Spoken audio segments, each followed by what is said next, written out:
Australia Day always brings around these debates regarding the role of councils in things like citizenship ceremonies and raising the Australian flag, and then also whether or not they have the Indigenous flag up and raised. And this is no different this year. There's always some councils who have moved citizenship ceremonies away from January 26th. That has continued in 2025. But there's also been a bit of controversy in other places. Over in Sydney's Liverpool City Council, Councillor Peter Ristevski, he is an independent. He's forming a new political party, but he's at the moment an independent. And he put out a post on Facebook really criticising the council. He said there was more close to $1 million spent on what he called the Ramadan festival compared to more like $5,000 for Australia Day this year. Now, we reached out to the councils. They say about $400,000 was spent last year on the Most Blessed Nights event, which happens over a month.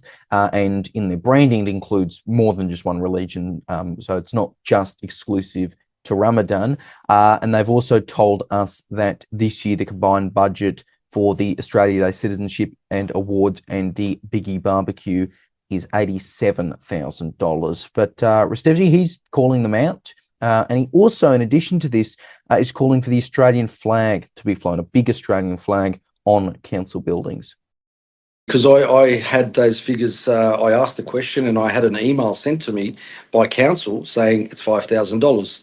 Now, with those figures that they've come back to you, I've said to them, please show me a line-by-line item, and I'll be moving a motion that our alignment of festivals needs to be heading towards Australia Day and Christmas Day, because at the moment, those two festivals are probably at the lower end of the spending scale. I want us to be the benchmark.